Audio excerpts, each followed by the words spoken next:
If you ask a Jewish child in a day school, why do we light Hanukkah candle? Why do we celebrate Hanukkah?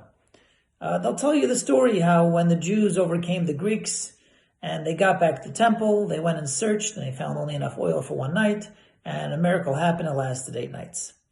And in fact, that answer is not only right, it's correct, it's actually the Talmud's exact discussion. The Talmud asks, what's Hanukkah? And it says this exact thing. When the Jews overpowered the Greeks, they found one container of oil and it lasted for 8 days, which is beautiful. The problem is, what about the event that preceded the story of the candle? What about the story of the Greeks? What about the fact that the Greeks put our religion in jeopardy? They didn't let us study Torah. They didn't let us observe the commandments.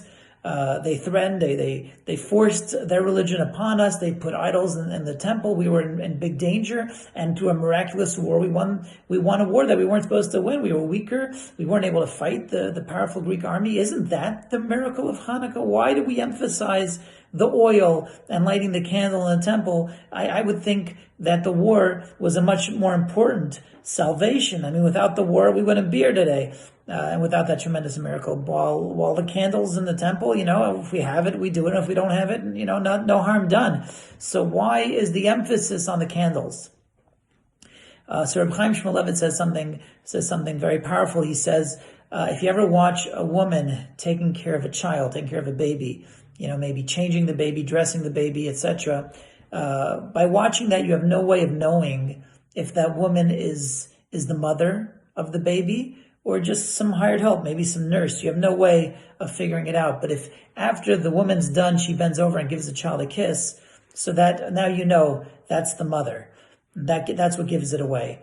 And what that means is, so long as she's doing what she's supposed to be doing, you have no way of knowing. It's that extra indication of love. That's how you know you're dealing with a mother.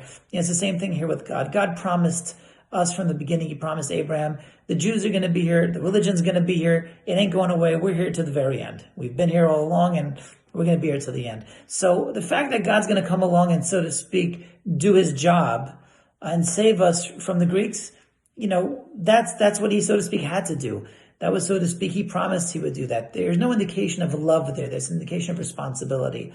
When God went ahead and did that extra miracle where he helped us and did a miracle that technically he didn't have to do, of course, so to speak, didn't have to do, but allowed the miracle of the candles, that's the expression of love, that because of that we have the holiday of Hanukkah. Hanukkah is an expression where God shows us love with that extra miracle.